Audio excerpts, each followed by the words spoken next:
देखिए, बिल्कुल इस वक्त मैं गाजीपुर बॉर्डर पर मौजूद हूं और दरअसल जब गाजीपुर बॉर्डर पर कल लगभग 20 से 25 किसानों का एक दल यहां पर पहुंचा था, उसके बाद से सुरक्षा और ज्यादा चाक चौबंद कर दी गई है, बढ़ा दी गई है। उज्जवल, जरा तस्वीरें दिखाइए। ये जो है वो जो सीमेंट के ब्लॉक्स हैं उनके बीच जो सीमेंट का कंक्रीट मटेरियल है वो भरा गया है, उसके ऊपर लोहे के जो स्पाइक्स है वो लगाए गए हैं और साथ ही जो कोबरा वायर है, जो कटीले तारों की केबल है वो लगाई गई है। उसके ठीक पीछे आप कई लेयर की सिक्योरिटी जो है वो देखेंगे।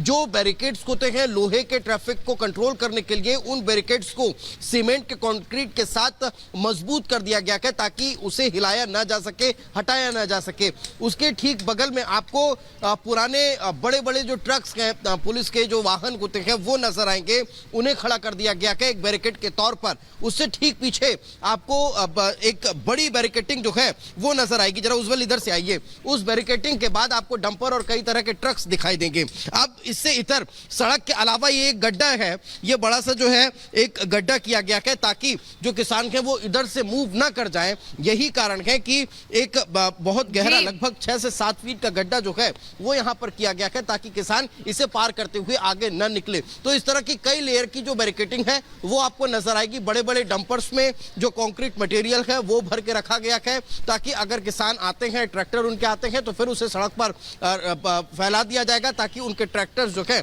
वो इससे आगे न बढ़ पाए। सिक्योरिटी के लिए पुलिस जवानों की तैनाती जो नजर आ रही है, भारी फोर्स का डिप्लॉयमेंट यहां पर किया गया है। बिल्कुल, तो किस तरीके से सुरक्षा का सख्त पैरा है गाजीपुर बॉर्डर पर, दीपेश लगातार हमें दिखा रहे थे। लेकिन टोल प्लाजा को फ्री करने का ऐलान भी किया गया है कुछ ही देर बाद। लेकिन आपको बता दें, किसान संगठनों और केंद्र के बीच चंडीगढ़ में करीब 6.5 घंटे की वार्ता हुई थी, लेकिन यह वार्ता भी बेनतीजा रही।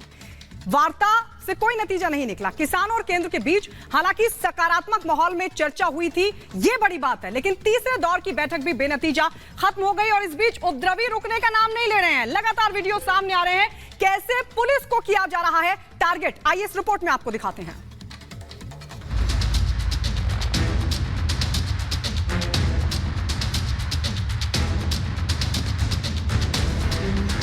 किसान और केंद्र के बीच तीसरे दौर की वार्ता भी बेनतीजा खत्म हो गई। चंडीगढ़ में 3 केंद्रीय मंत्रियों के साथ किसान नेताओं की बैठक बेनतीजा खत्म हुई।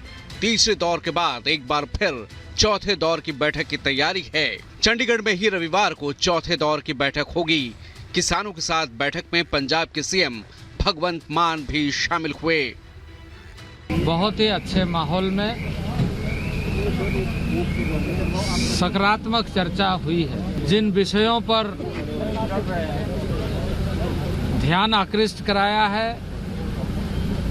संज्ञान में लेते हुए चर्चा को हमने करते हुए अगली तिथि रविवार को शाम 6 बजे के लिए फिर से आगे की चर्चा को जारी रखेंगे। हर विषय ते जानी कि हर टॉपिक ते बहुत डिटेल च गल हुई है। बहुत ही गंभीर विषयां ते नाल केंद्र सरकार नाल की हो सकता है की नहीं हो सकता विषयां ते गल हुई है। बहुत पॉजिटिव गल हुई है। किसान नेताओं ने 6 घंटे से ज्यादा चली बैठक में सरकार के सामने अपनी सभी मांगों को रखा, जिन पर सकारात्मक बातचीत की गई और हिंसा से बचने पर दोनों पक्षों ने जोर दिया। विस्तार नाल चर्चा होने तो बाद सरकार ने यह कहा कि ये जिहड़े मुद्दे तुसीं साडे नाल साझे कीते, खास करके MSP वगैरह, डॉक्टर स्वामीनाथन की रिपोर्ट, किसानों के कर्जा, किसानों का कर्जा, ये सारा एक चर्चा मंगदा सी जिहदे ते अज पॉजिटिव हुई है। जो वार्ता हुई है केंद्र के साथ,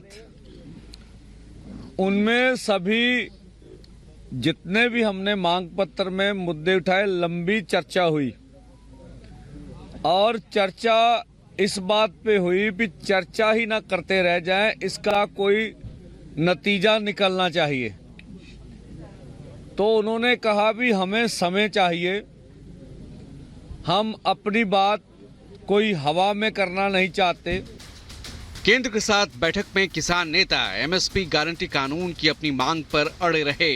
किसान नेताओं ने बल प्रयोग को लेकर भी सरकार के सामने अपनी बातें रखी और ड्रोन से आंसू गैस के गोले छोड़ने पर एतराज जताया।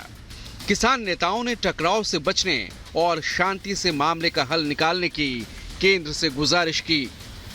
यूनियन मिनिस्टर्स ने ये कन्विंस किया कि 2 ही दिन में उस चीज का ड्राफ्ट नहीं तैयार हो सकता, लेकिन दूसरी तरफ किसान कहते हैं कि तब तक आंदोलन जारी रहेगा जब तक ये एमएसपी गारंटी कानून का ड्राफ्ट तैयार नहीं होता है। और भी मुद्दों पे चर्चा हुई, हर मुद्दे पे सहमति बनी, लेकिन एमएसपी की गारंटी का कानून जो है वो मुद्दा मेन रहा। और दूसरी तरफ किसान ये कहते हैं कि संडे तक, यानी कि संडे जबकि चौथे दौर की जिस दिन बैठक होगी, तब तक ये शांतिपूर्ण आंदोलन शंभू बॉर्डर पे इसी तरह चलेगा। वहीं आज किसान संगठनों ने भारत बंद का भी ऐलान किया है। भारत बंद के ऐलान को देखते हुए सुरक्षा के कड़े इंतजाम किए गए हैं।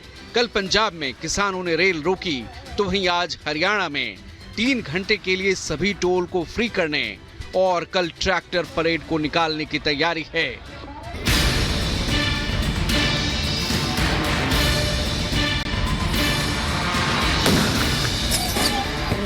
दिल्ली जाने की जिद पर अड़े पंजाब के किसान आंदोलन के चौथे दिन भी पंजाब हरियाणा के शंभू बॉर्डर पर डटे हैं। हरियाणा पुलिस ने पैरामिलिट्री फोर्सेस की मदद से 7 लेयर बैरिकेडिंग और आंसू गैस के गोले दागकर इन्हें रोका हुआ है। पंजाब और हरियाणा के शंभू, खनौरी और डबवाली बॉर्डर 3 दिन से सील हैं। दिल्ली पुलिस ने अब भारत बंद के आह्वान को देखते हुए 30,000 आंसू गैस के गोले का ऑर्डर दिया है।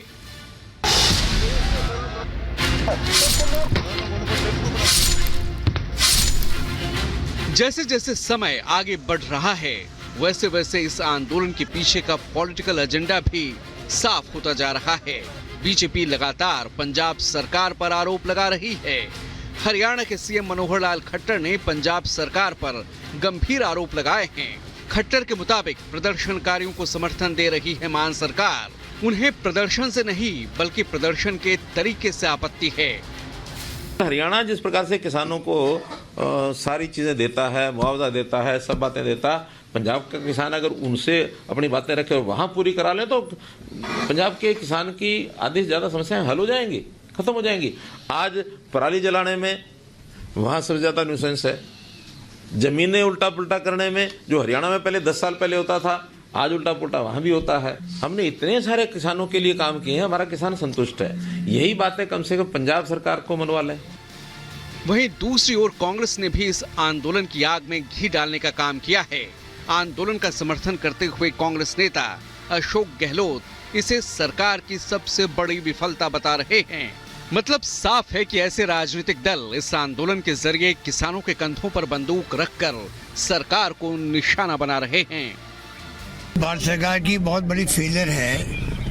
आजादी के बाद में मैंने कभी देखा नहीं इतना लंबा किसानों का संघर्ष हो, 700 किसान मारे जाए, सरकार को झुकना पड़े, झुक करके उसको रोक दिया गया उस वक्त में। क्या साल भर में इनको मतलब इतना वक्त नहीं मिला उनसे बातचीत करके कोई रास्ता निकालते, दोबारा उनको बेचारों को सड़कों पर नहीं आना पड़ता।